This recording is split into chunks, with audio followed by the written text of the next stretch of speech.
Hoje a gente vai falar de um assunto, tá, que gera muitas dúvidas. Toda vez que eu abro uma caixinha de pergunta no meu Instagram, eu sempre recebo muitas dúvidas sobre esse assunto, né? O assunto é hérnia de disco. Hérnia de disco é um problema muito comum na coluna, tá? É o problema mais comum na coluna. E a palavra hérnia de disco, quando a pessoa recebe esse diagnóstico de hérnia de disco, essa palavra por si só já gera medo, já gera preocupação, já gera receio, não é verdade? Por quê? Porque hérnia de disco é uma patologia que pode levar, sim, a grandes limitações de movimento, fortes dores, tá? E, se não tratar de forma certa, pode levar a uma cirurgia, tá? Então, por isso é importante você saber como lidar com essa situação. E é por isso que eu tô aqui hoje, tá? Trazendo esse tema que é super importante para mostrar para vocês como lidar com essa situação, como prevenir, tá? E até mesmo como vocês podem ter uma vida normal mesmo tendo o diagnóstico de hérnia de disco, tá bom? Então, esse é o nosso assunto aqui de hoje. Eu vou trazer dúvidas mais frequentes, tá? Vou trazer algumas dúvidas que são muito frequentes em relação à hérnia de disco. Enfim, vocês hoje vão sair daqui especialistas em hérnia de disco, ok? A primeira coisa que eu quero trazer para vocês aqui são números. Nossa, que números! Sim. Segundo pesquisas, esse número estima-se por volta de 6 milhões de brasileiros sofrem com hérnia de disco. Isso mesmo. É muita gente, né?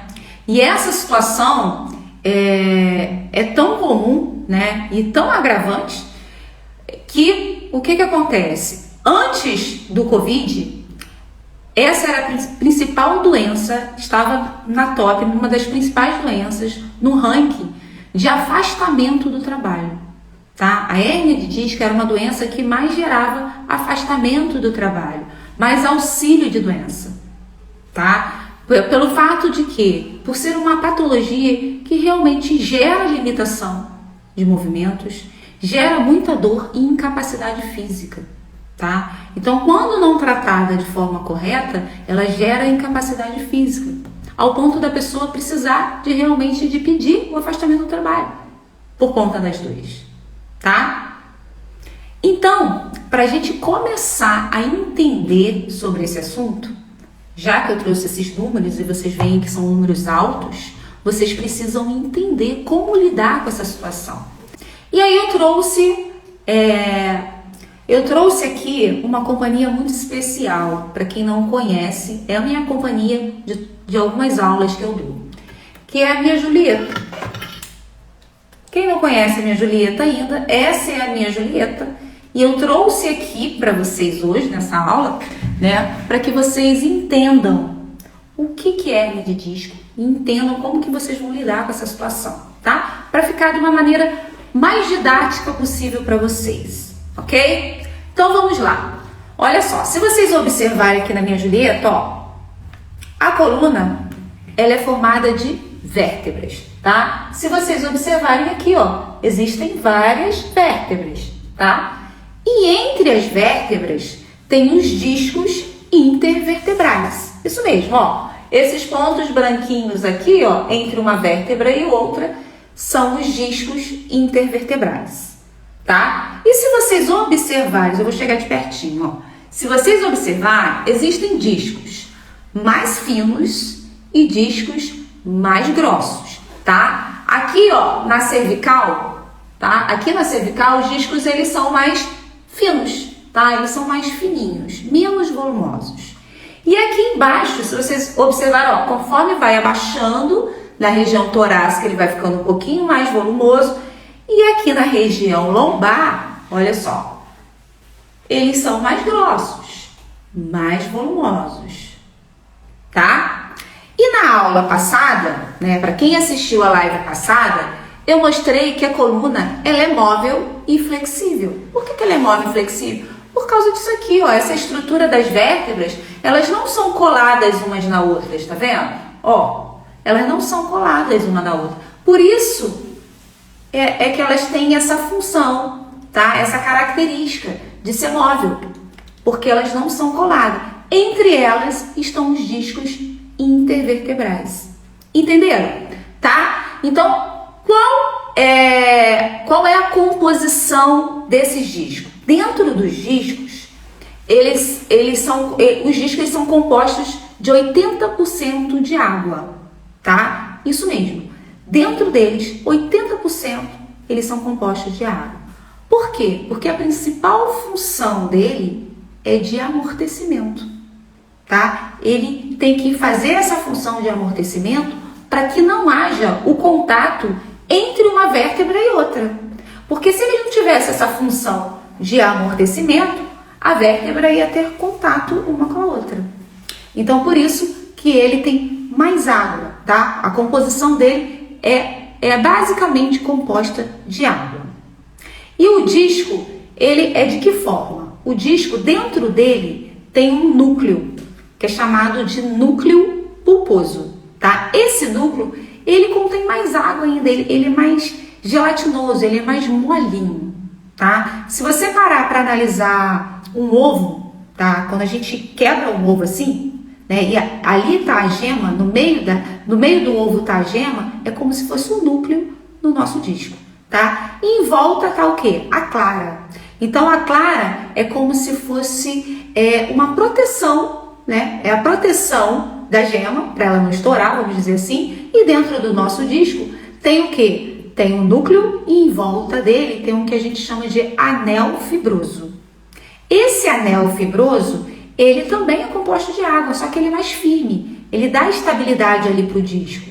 Para quê? Para ele não estourar, tá? Para ele não se deformar. Então ele começa a criar ele estabiliza o núcleo, tá? Para proteger esse núcleo, para que ele não se rompa, tá? Então esse é o fator principal. Então o disco, ele é formado de água, composto de água, e em volta do núcleo existe esse anel fibroso, tá? Para proteger o núcleo. Deu para entender? Deu para entender? Vocês conseguiram entender até aqui? Então deixa eu botar minha Julieta, depois eu pego ela de volta. O que é importante vocês entenderem? Por que é importante a gente beber água? Tá? Por que é importante a gente beber água? Porque o disco, ele é composto de 80% de água.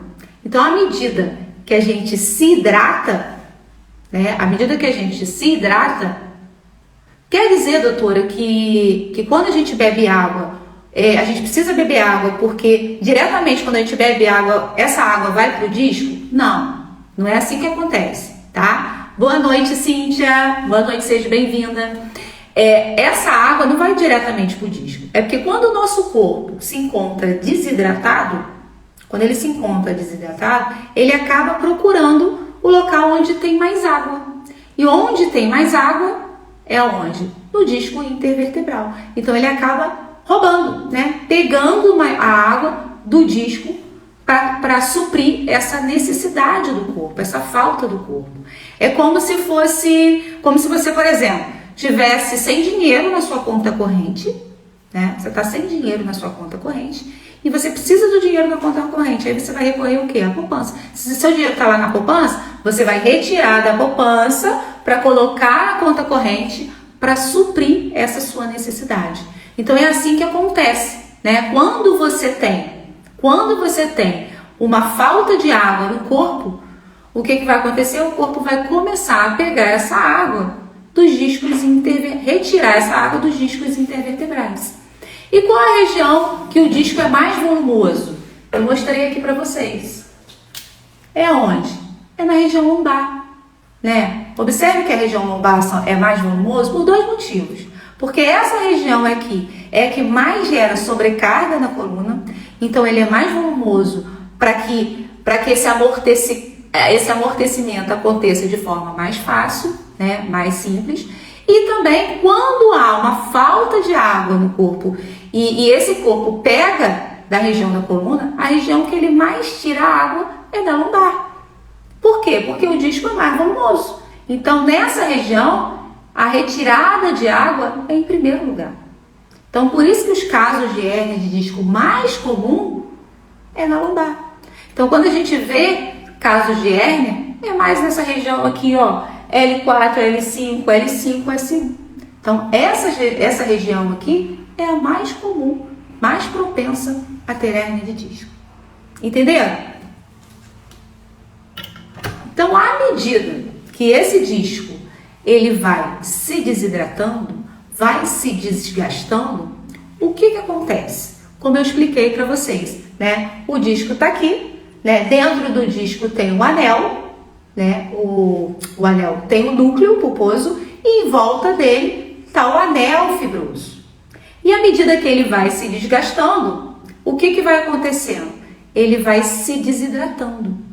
Esse anel, ele vai sofrendo fissuras, tá? O anel, ele vai sofrendo fissuras. E à medida que sofre fissuras, ali começa a degeneração do disco. Então, quando o anel começa a sofrer fissuras, o disco começa a se degenerar. Então, quando uma pessoa manda assim pra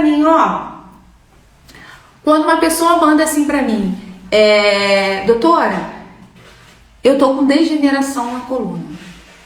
Degeneração na coluna pode ocorrer na vértebra ou no disco, tá? Na vértebra é quando você tem um desgaste da vértebra, que pode ocorrer os bicos de papagaio, né? As artroses ali daquela região, você tem um desgaste na vértebra.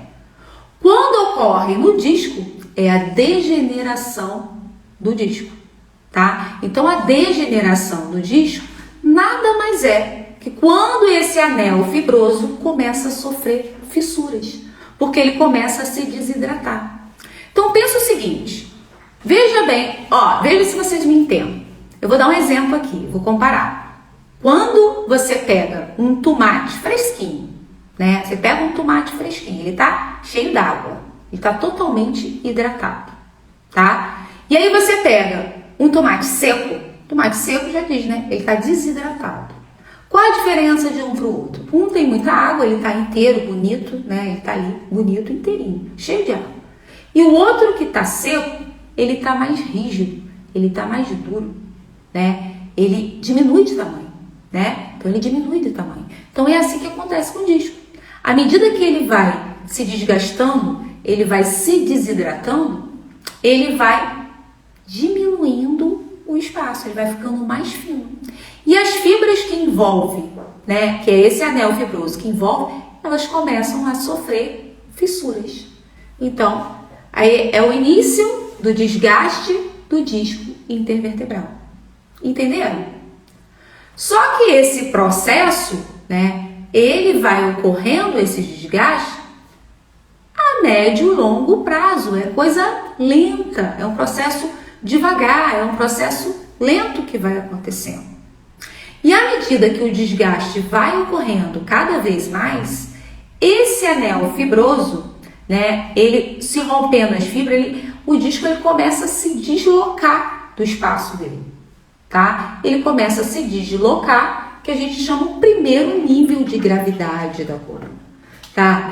Da hérnia. O primeiro nível de gravidade da hérnia é quando o disco ele começa a se deslocar lentamente, tá? Por conta dessas fissuras, ele se desloca e ocorre o abaulamento discal, tá? O abaulamento discal, ele é o primeiro nível de gravidade da hérnia de disco. Só que esse abaulamento discal, muitas das vezes, não ocorre dor. Muitas pessoas não sentem dor por conta desse abaulamento discal, tá? Mas à medida que esse desgaste vai acontecendo, esses desgastes vão aumentando, essas fissuras vão sendo maiores, tá? Essas fissuras vão sendo maiores, tá? Vai acontecendo mais fissuras e o disco ele extravasa ainda mais para o espaço, para fora do espaço dele, que é o que a gente chama de protusão discal. Então, protusão discal, gente, é o segundo nível de gravidade, tá? O segundo nível de gravidade é a protusão discal. É quando o disco ele já sai ainda não há rompimento do anel fibroso, tá? Na maioria dos casos, não há rompimento, há fissuras e ele se extravasa para mais fora ainda, podendo tocar o nervo. Então, vou pegar a Julieta aqui, ó. Tá vendo aqui, ó, o disco? Vê se vocês conseguem ver aqui. Ele tá aqui bonitinho dentro do espaço dele. À medida que o disco ele vai se degenerando, vai se desgastando, né, desidratando, ocorrem as fissuras e aí o disco ele extravasa um pouquinho, que é o primeiro nível de gravidade, que é o abalamento discal. É pequeno. O abalamento é como se fosse uma bolha, né, uma bolinha, uma coisa mínima, tá? Geralmente não gera dor. O segundo nível é quando esse desgaste está maior, tá? Ele tá maior. E aí, o desgaste maior, acontece o quê? Um extravasamento maior. Ele vai mais para fora e pode tocar, olha aqui, ó, do lado das vértebras do disco, ó, passa nervos, tá vendo? Ligamentos. E ele pode comprimir o nervo, gerando dor. Então, a protusão discal, ela pode gerar, sim, mais dor, tá? Pode gerar dor irradiada? Pode gerar dor irradiada. Porque por aqui, ó, se for aqui na lombar, tem um nervo ciático, né, que passa da lombar no glúteo, passa pelas pernas e vai até o pé. Pode comprimir o nervo e pode gerar dor irradiada, tá? E à medida que esses desgastes vão se agravando, o disco, ele acaba se rompendo. Então, o anel fibroso, ele se rompe e o núcleo pulposo que está ali dentro do disco, ele se extravasa e ocorre a extrusão, tá? Que é o terceiro nível de gravidade, tá? O terceiro nível de gravidade é quando você tem uma hérnia extrusa. Nesses casos aqui de hérnia extrusa, são os casos que os médicos geralmente indicam cirurgia. Por quê? Porque nesses casos é que geram mais dor e incapacidade funcional. Porque quando você tem uma hérnia extrusa, que é igual aqui, ó, na minha Julieta, tá vermelhinha aqui, ó, ela comprime mais a raiz do nervo, tá? Ela comprime mais a raiz do nervo, gerando dormência, choque, formigamento, tá? E levando realmente à incapacidade funcional, tá? Só que para alegria de vocês, né, eu vou dar uma notícia boa. Esse pior nível de gravidade aqui é onde acontece mais reabsorção da hérnia. A hérnia, ela pode ser reabsorvida naturalmente, tá? Então, quanto maior o nível de gravidade, mais fácil a hérnia ser regredida. Isso mesmo, tá? Então, a pessoa às vezes fica com medo. Só que isso acontece de uma hora para outra? Não, tem um processo, tá? Existe um processo para essa hérnia se regredir, tá? Ela se regredir de forma natural. E isso não sou eu que estou falando, tá?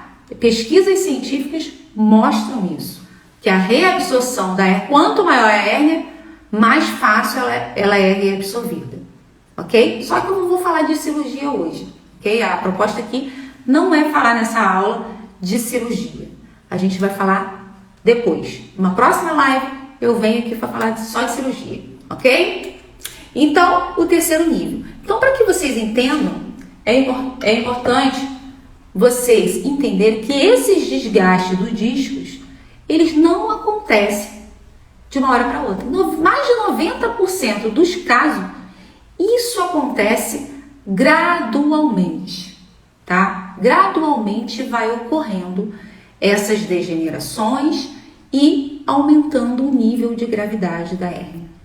Então, tudo vai depender da forma como você expõe a sua coluna no dia a dia, tá? Então, se você expõe demais a sua coluna a muita sobrecarga, a tendência é que isso ocorra de forma acelerada também, tá?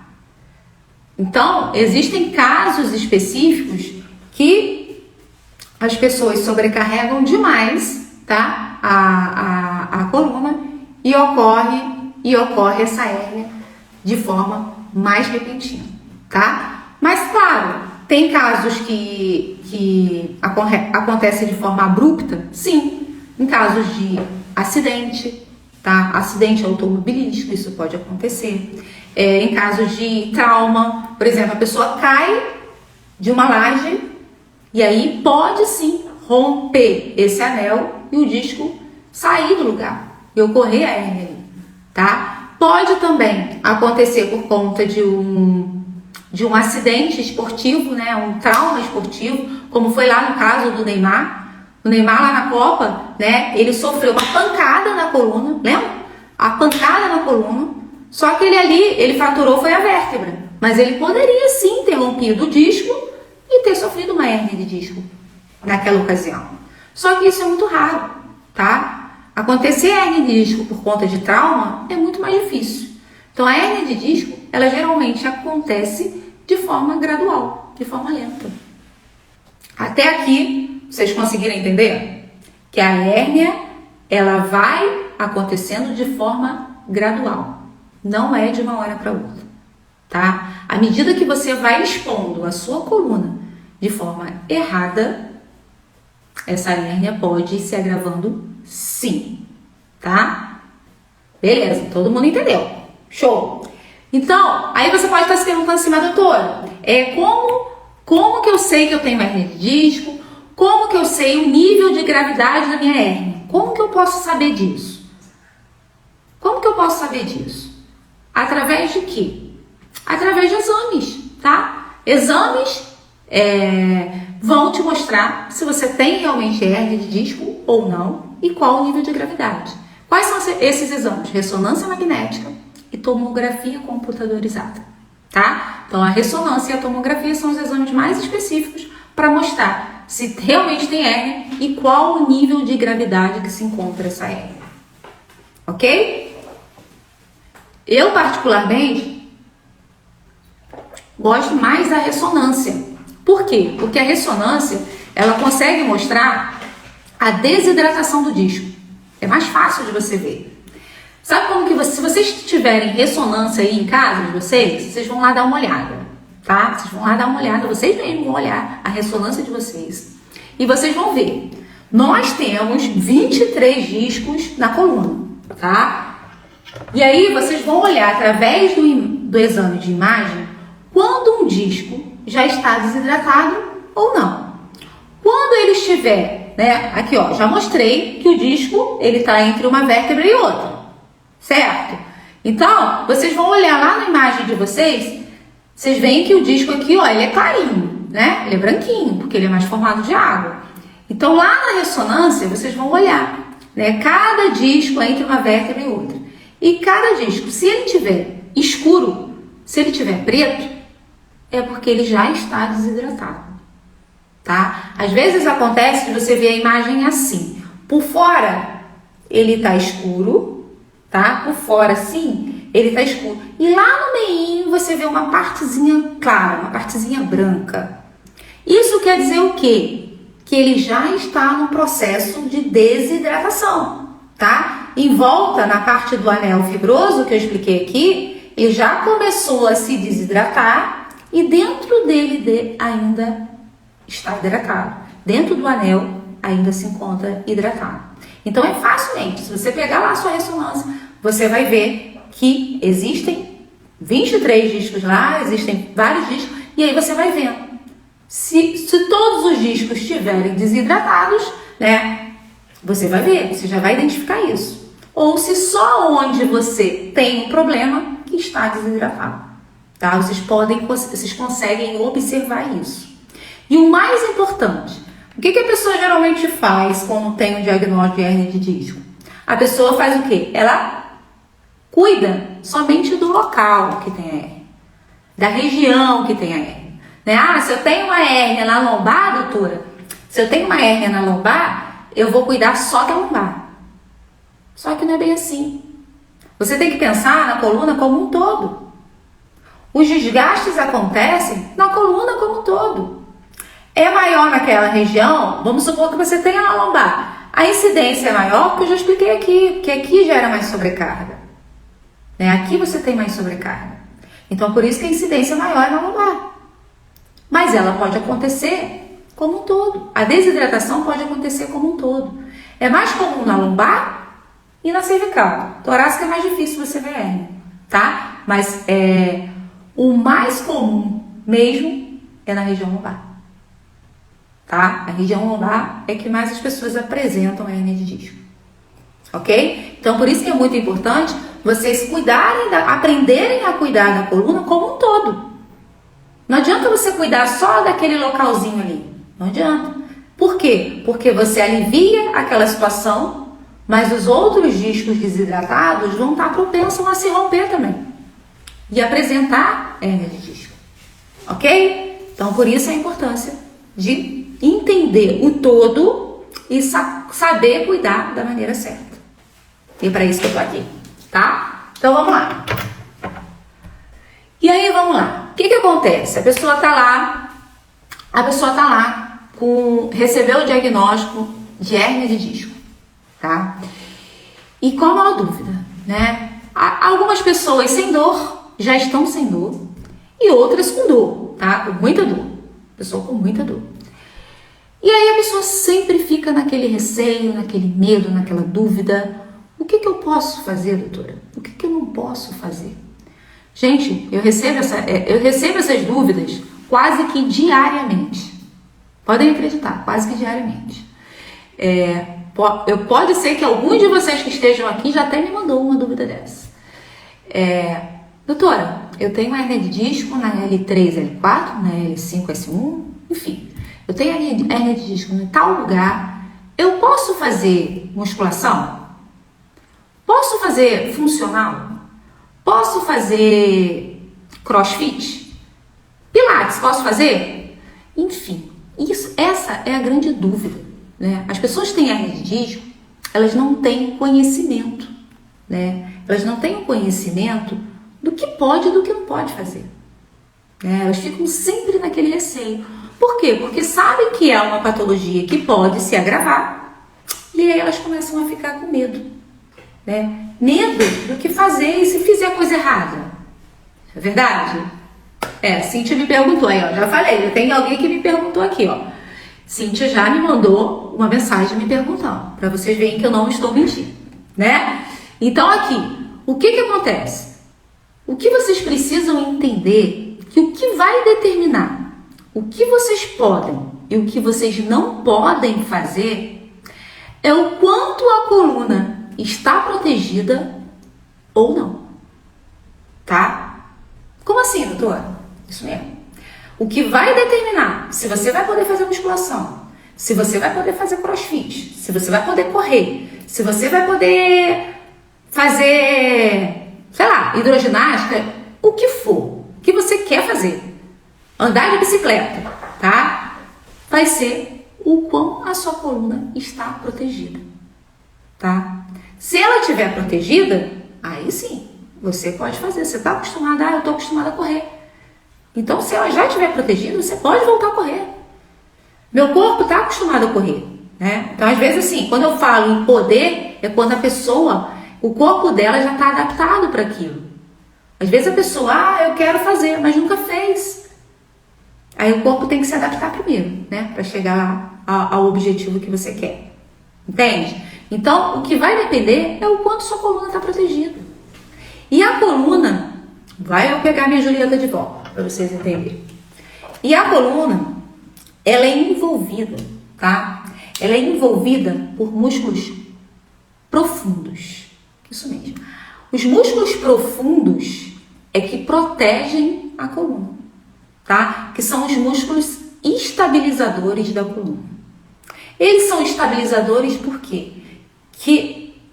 Porque eles vão proteger os micromovimentos da coluna, tá? Quando a gente faz pequenos movimentos assim, ó, de inclinação, ó, com a coluna, de flexão com a coluna, que eu vou para frente, eu vou para trás, ele que segura a coluna. São eles que seguram a coluna, tá? Porque senão você ia ter lesão no disco. Então ele que vai segurar a sua coluna, são esses músculos profundos, tá? Eles é que vão proteger. E aí, o que eu gosto de comparar? Presta atenção. Eu comparo, comparar. Eu gosto de comparar a coluna, dizer que a coluna é a rainha do nosso corpo, tá? A coluna, ela é a rainha do nosso corpo. E esses músculos que envolvem, esses músculos protetores, são os guardiões da coluna, tá? São os guardiões da coluna. A coluna é a rainha do nosso corpo. E os músculos profundos são os guardiões. Eles é que guardam, eles é que protegem a coluna, tá? Então, nós temos a rainha e os seus guardiões. Então, agora imagine o seguinte. Aqui eu tenho duas colunas, duas rainhas. Na minha direita, eu tenho uma rainha que os seus guardiões, eles são fortes, tá? Eles estão muito fortes e muito resistentes. E aí, o que vai acontecer? Se eles estão fortes e resistentes, se vier um inimigo querendo atacá-los, esse inimigo não vai conseguir, porque essa coluna está protegida. Só que, quando eu dou exemplo aqui, ó, de uma rainha e aqui de outra, essas duas rainhas, já ia me esquecendo disso, tá? Essas duas rainhas têm o mesmo problema, tá? Essa rainha da direita aqui, ela tem uma hérnia extrusa na L5S1. Olha só, pior hérnia, hein? Tá? Pior nível de gravidade. L5S1. E essa aqui da esquerda também. Tem uma hérnia aqui. Então, as duas têm hérnia. Sendo que essa aqui da direita, ela tem os guardiões fortes, tá? Ó, parrudos, resistentes. Então, os guardiões aqui, eles estão protegendo a rainha, tá? E aí, o que vai acontecer? Quando o inimigo chega, a coluna tá ali, protegida. Nada acontece com ela. Nada acontece, porque ela tá ali, protegida com esses guardiões fortes. Aí, aqui no meu lado esquerdo, já tem a outra rainha, tadinha.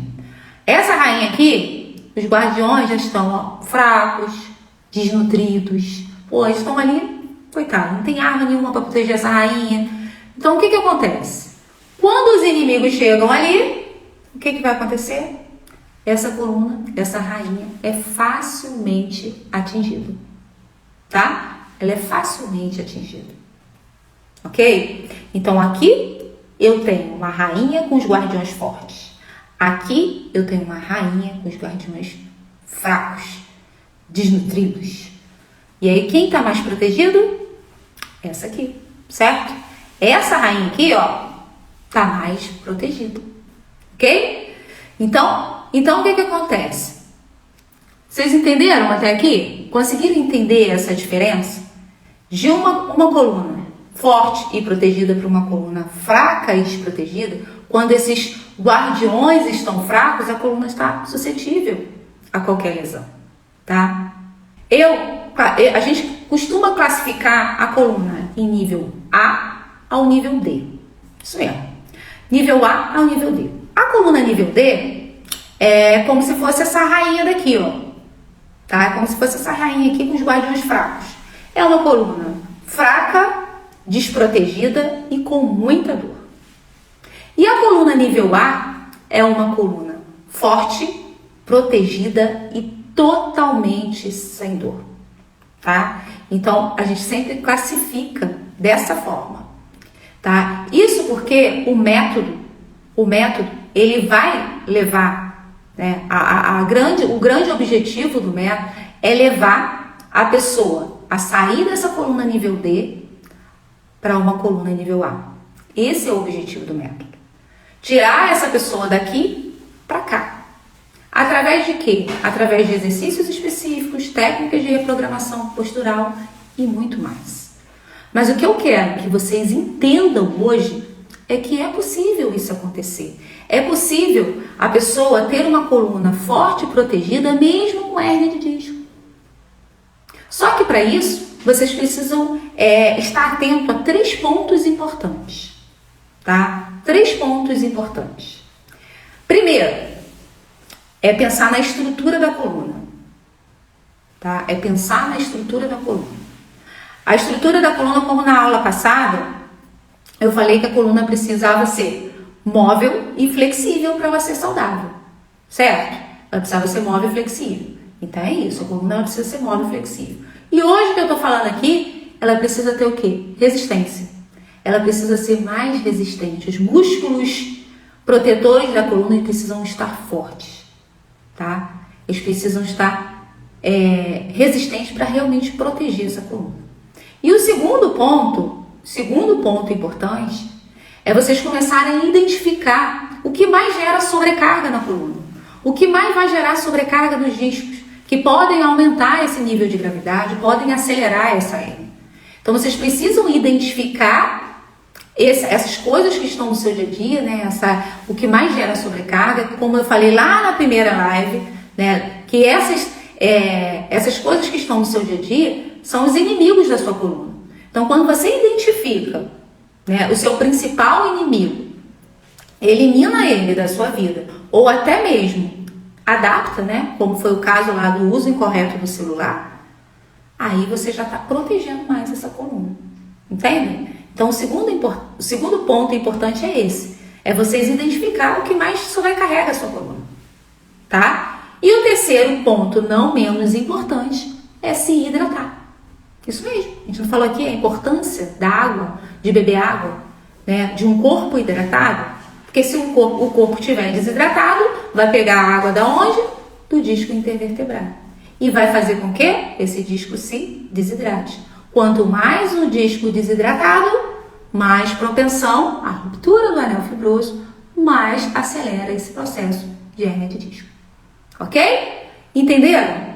Então isso, gente, parece muito complexo, né? Parece muito complexo, mas não é. Isso é extremamente simples, tá? É muito mais simples do que vocês terem que recorrer a uma cirurgia, não é verdade? Então, assim, isso tudo que eu tô falando aqui é muito simples. É muito fácil de vocês colocarem no dia a dia de vocês.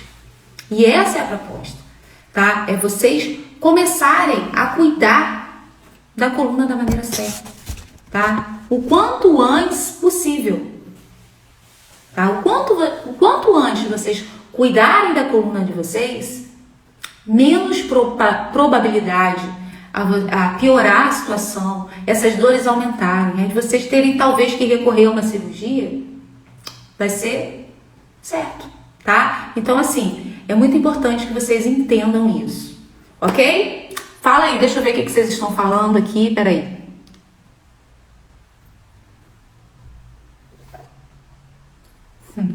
Cida, minha aluna, né? Ela queria falar aqui para todas as pessoas como que você ficou ótima, né? Fiquei ótima depois de ter me conhecido, ter feito os exercícios certos. Obrigada, Cida. Dormir no colchão macio piora a coluna, ó, vou falar sobre isso também, tá? Vou falar isso depois em outras lives, tá? O colchão, né, a densidade do colchão, a maciez do colchão, não influencia na dor, não, tá? Isso vai depender de você, da sua sensibilidade, tá? Se você gosta, tem gente que não gosta, não consegue dormir em colchão duro, prefere um colchão macio. O colchão só não pode ter deformidade, né? Muito tempo de uso com muita deformidade, isso não pode. Mas entre a maciez ou a dureza do colchão, vai depender de você. É isso que vai piorar a sua coluna, tá? Você estava com dor, né? Saiu uma hérnia na L5, S1. Vocês já sabem, você estava colocando compressa. Compressa é muito bom porque relaxa a musculatura, né? Ela relaxa esses músculos protetores que às vezes quando a gente está com dor ele está mais tenso, mais rígido, e aí vai relaxar essa musculatura e vai aliviar a dor, tá? Essa é uma estratégia sim que você pode usar, tá? Mas só isso não vai te ajudar, tá? Isso aí tem que estar associado a outras coisas também, ok? O disco desidratado tem como reverter? Sim, tem. Se ele estiver só desidratado, tem como reverter, tá? Tem sim. Você se hidratando mais, realizando movimentos que mobilizem essa coluna, então isso pode se reverter sim, tá bom, Kelly? Célia perguntou, compressa fria ou quente? Para dor na coluna, geralmente é compressa quente, para relaxar a musculatura, tá? Porque geralmente a musculatura tá tensa. E essa tensão da musculatura gera dor, tá? Então, por isso que a compressa quente vai vai relaxar a musculatura, aliviando a dor, ok? Tá. Deu para entender? Robert, a hernia extrusa reverte, é o que eu falei, né? Os estudos mostram que quanto maior o nível de gravidade, mais chance de regressão, tá? Ela tem mais chance de regredir a hernia extrusa do que as outras, ok? E quando eu falo, gente, quando eu falo em estabilizar, a importância de estabilizar a hérnia, é você conseguir realmente fortalecer esses guardiões, esses músculos protetores. Isso é que a gente precisa entender. Vocês precisam estabilizar. Não se preocupa se ela vai reverter, se ela não vai. Você precisa estabilizar essa hérnia. E você estabiliza através do fortalecimento desses músculos protetores. Ok? E aí, por isso que muita gente pergunta, eu posso fazer musculação, posso fazer qual atividade melhor? Essas atividades são ótimas para o corpo, tá? Mas essas atividades não trabalham especificamente os músculos protetores da coluna, tá? Esses músculos mais profundos. Elas não fortalecem esses músculos. Elas fortalecem os músculos que estão mais fora, tá? Estão mais por fora da coluna, não esses estabilizadores, ok? Mas é importante, você está sem dor, está com a coluna forte, está com a coluna protegida, gosta de fazer essas atividades, aí sim você está apto a fazer, tá? Lembra que eu falei, o que vai determinar o que você pode e o que você não pode é o quão essa coluna está protegida, ok? A Valéria, ela sente dor sempre pela manhã, né? A causa da dor não especificamente pode ser a protusão, sim. Mas o que acontece? O que eu expliquei para vocês aqui? O disco, ele é composto de água, certo? E à medida que a gente está no dia a dia, você está andando, está fazendo movimento, está indo daqui, a ação da gravidade, esses discos, naturalmente, sofrem uma desidratação. Eles vão diminuindo de tamanho. E quando a gente dorme, o que acontece? Deixa eu pegar a Julieta de novo. E daqui a pouco acaba meu tempo, rapidinho, para vocês entenderem. Quando a gente dorme, quando a gente está deitado aqui, quando a gente está deitado, o que acontece quando você tem um sono regenerador? Por isso a importância do sono também. Que quando a gente está deitado, os discos se reidratam, tá? Eles se reidratam, eles ficam mais volumosos. E aí quando você tem alguma coisa ali que está comprimindo, tá? Que está ocupando espaço ali naquela região, você de manhã, né, quando você acorda, pelo fato dele estar mais volumoso, você sente mais dor. Tanto é que à medida que você vai fazendo os movimentos no dia a dia, quando você vai se movimentando, essas dores vão diminuindo, certo? Por quê? Porque quando você levanta, você já tem a ação da gravidade ali na região. E aí, aquilo tudo ali vai se acomodando, tá? Aí a dor vai diminuindo. Entendeu? Então, toda vez que você dorme, você hidrata o disco. E aí, hidratando o disco, você tem disputa por espaço ali. Se você tem uma protusão e uma restrição ali na região, tudo ali está ocupando espaço. E tudo que ocupa espaço gera dor, tá? Então, à medida que você vai se movimentando, essa dor vai diminuindo. Então, por isso a importância de realizar movimentos específicos. Para quê? Para que você estabilize isso, para que você diminua esses bloqueios, tá? E aí você acorde sem dor, ok? Conseguiram entender, gente? Pessoal, como foi? Falam aí pra mim se vocês entenderam, se vocês... Eu não vou conseguir responder mais perguntas, queria muito, mas o tempo aqui já tá acabando. A gente vai voltar a falar sobre esse assunto, tá? Eu vou voltar a falar mais sobre hérnia de disco, tirar mais dúvidas de vocês. Mas o mais importante, o que eu quero que vocês saiam daqui entendendo, é isso. O que vai determinar o que você pode e o que você não pode é o quão a sua coluna está protegida. E para proteger essa coluna, você precisa desses guardiões fortes e resistentes, tá? Precisa de uma coluna mais móvel e flexível, correto? E também precisa identificar o que mais gera sobrecarga nessa coluna. E com certeza, beber mais água, tá bom? O meu objetivo aqui é trazer conhecimento para vocês, para que vocês tenham autonomia e liberdade para cuidarem da coluna, tá? De maneira certa, é claro, né? Vocês entenderem e começarem a cuidar da maneira certa, tá bom? Ó, grande beijo, ótimo final de semana para vocês. Tchau!